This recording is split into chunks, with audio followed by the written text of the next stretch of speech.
Do you remember when Acura thought it was a good idea to have a touchpad to control the infotainment system? It was kind of like performing open-heart surgery with oven mitts. Technically possible, but why would you want to? For 2025, Acura's finally done what everyone's been begging for. Ditch the touchpad for a proper touchscreen. And they didn't just slap on any screen, they went full Google. The question is, did Acura just fix their most annoying feature, or did they create new problems to complain about? After a week with this MDX, I definitely have some thoughts, and some of them might just surprise you. What's this like? Buckle up, my friends. Let's go for a drive. I'm your host, Brian Makse, racer, lover of driving fast, fun things, and on this channel you get reviews for drivers from drivers. Now, the MDX is popular for good reason. It's got a naturally aspirated V6, very spacious, and certainly a good-looking SUV. But Acura has made some changes. This isn't a major refresh, but they've addressed some of those very important issues, some of which we really didn't like. Nonetheless, before we get into what this is like to drive, let's have a look at it in a little more depth. Mechanically, not much has changed for 2025, but in terms of tech, that's a whole other ballgame. Yes, indeed, they finally abandoned the touchpad and replaced it with a 12.3-inch touchscreen with a whole bunch of Google built in. The cabin is said to be 10% quieter with some new insulation and laminated rear glass. Under the hood is a 3.5-liter naturally aspirated V6, makes 290 horsepower at 6,200 RPM and 267 pounds of torque at 4,700 RPM. The transmission's a 10-speed automatic. Yes, indeed, this is all-wheel drive. Suspension's based around double wishbones at the front, multi-link at the rear. Dampers are not adaptive. They call them amplitude-reactive dampers. Wheels and tires are 20s. Towing capacity is a meaningful 5,000 pounds, and curb weight of this MDX is 4,548 pounds. Did you know that 80% of you are not subscribed? Yes, it's true. 80% of you are not subscribed. I checked the data. So if you like the content on this channel, do me a solid, hit that subscribe button, make sure you like this, and if you want to support the channel, please hit up our merch store. Links here, links below. Lots of great stuff for driving enthusiasts like us, including our very popular line of Save the Manuals merch. Now back to your regularly scheduled episode. Behind the wheel, not much has changed. We do have a fantastic steering wheel, great seat, supportive. It is very comfortable and lots of adjustment in the seat, so I can set myself up perfectly here. I've got a great relationship to the steering wheel and the pedals. The instrument cluster is all digital, very, very clear. Steering wheel is great shape, great size. Paddle shifters on the back, and they actually do work, as we will get into in a little bit. The shifter remains the same, and even after a few days with this, I'm still not perfectly at home. Maybe if I had a month straight with this MDX, I might figure out the shifter. Now, of course, the elephant in the showroom in this episode is what they've done with the infotainment system. Yes, gone is the touchpad. Now we have a prominent wireless phone charger here. I just leave it switched off and connect my phone in other ways. It's buried here in the armrest at the moment. And this screen works exactly as promised. Seems like there's a fast processor behind it, so there's no lag.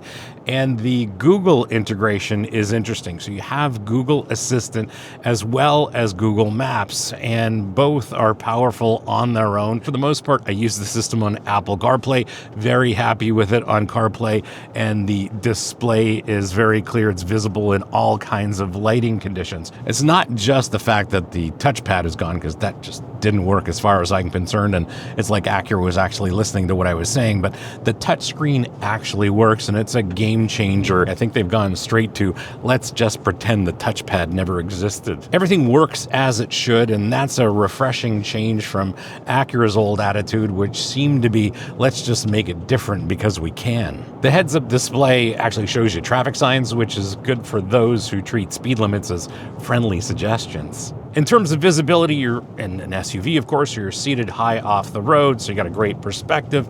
Lots of big glass all around.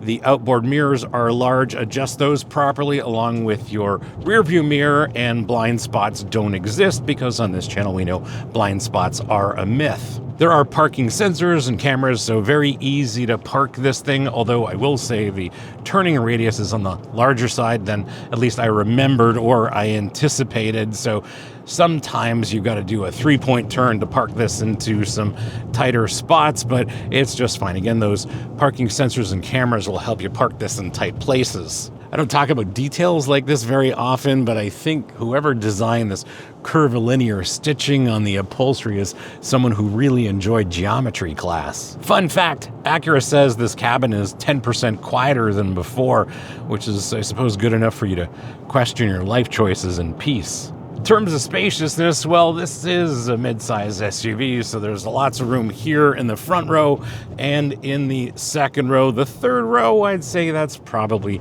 best reserved for smaller humans. I typically use this MDX with the third row folded flat, and that means there's a tremendous amount of cargo room underneath the hatch.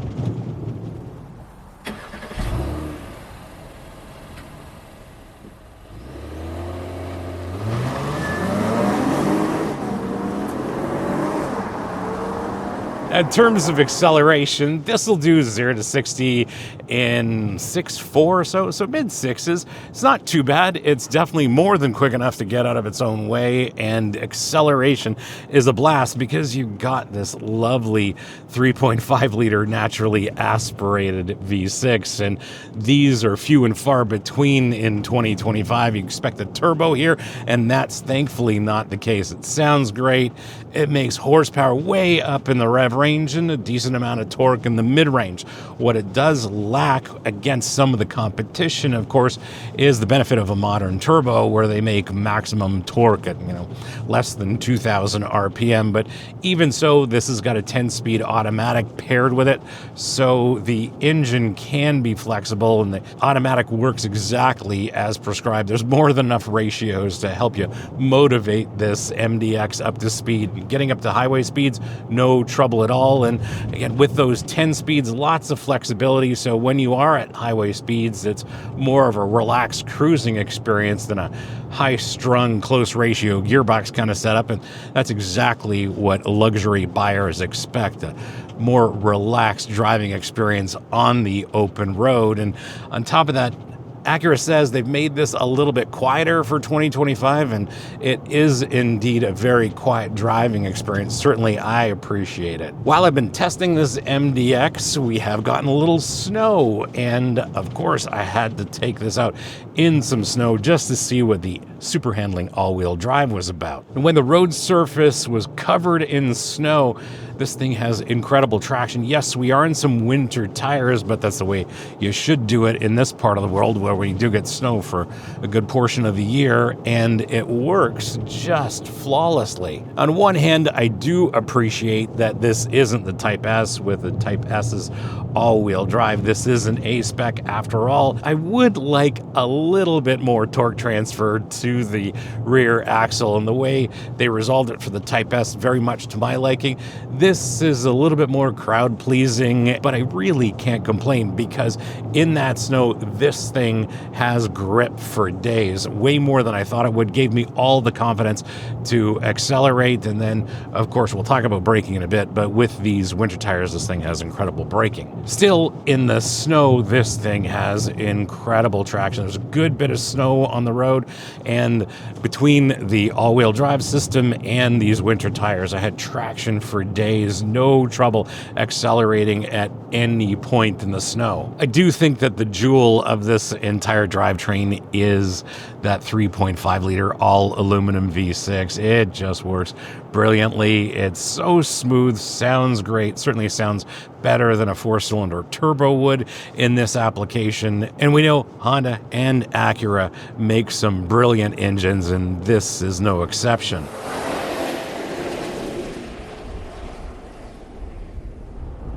In terms of handling, there are a number of things that we have to talk about. Let's just talk about ride and handling first, though. And what I will say is that the suspension is tuned to be crowd-pleasing more than it is meant to satisfy hardcore driving enthusiasts. And if you're one of those, well, get yourself an MDX and an Integra Type S, and that would be a fully resolved garage. Nonetheless, in terms of day-to-day, this is very comfortable, still handles very well, and in that snow, I had all the confidence in the dynamics of this MDX. The overall suspension package is tuned for comfort more than outright handling, but still not a disappointment when it comes to the corners. The only thing I have to say is that these amplitude reactive dampers, or whatever Acura calls them, could use a little bit more rebound. Not any more compression, but every once in a while on those secondary movements, on those upward movements, there's just not enough damping to my liking. I'm hypersensitive to this. I don't think most people will actually notice, but if you test drive one of these and take it over some bigger bumps, you'll see what I mean. Doesn't cause any problems in day-to-day driving. It's only when you're pushing this or when the road surface is poor, like it is in this part of the world. We just have horrific roads here, so it's very easy to evaluate the extremes of an SUV's dynamics. Between the comfortable ride and the apparent noise reduction, it's a very pleasant place to be in this MDX, and certainly I think that's what luxury SUV buyers are looking for, and it's very, very nice in here. Thankfully, steering is strong on center, not a lot of feel or feedback comes through the steering wheel. There's actually a modest amount of chassis feel. One of the things that Acura does consistently well is brake feel, and that's what we've got here. It's a very strong brake pedal, lots of power in the braking system, zero issues there. ABS system works wonderfully. Had to try that in the snow as well, and it tracked straight and true under heavy braking. But what I love about the brake pedal, though, is how well I can control this, and that's simply because there's excellent feel through the brake pedal. I don't think there's ever been a Honda or an Acura that I've driven that has had a disappointing brake pedal. There are 5 different drive modes available, including a snow mode, which I had to try and made this incredibly sure-footed in the snow.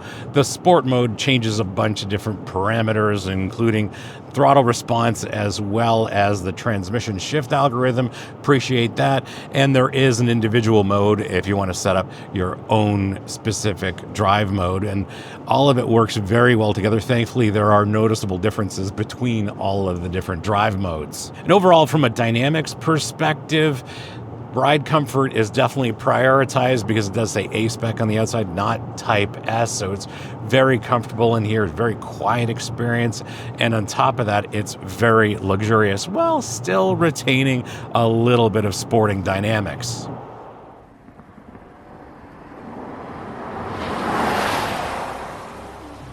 How do you spec yours? Well, thankfully, Acura makes that fairly easy. What you are looking at is performance red pearl with ebony leather interior. In the US, this is the A-Spec with advanced package trim. In Canada, this is the Platinum Elite A-Spec. Base price in the US is $68,300, and as tested, this is $68,900. In Canada, base price is $74,880, and as tested, this is $75,680. In terms of speccing yours, Acura makes it fairly easy because there's just a handful of trims, so it's a matter of making sure you've got the right luxuries and features to your taste, and after that, it's a matter of picking your colors and being happy with your 2025 Acura MDX.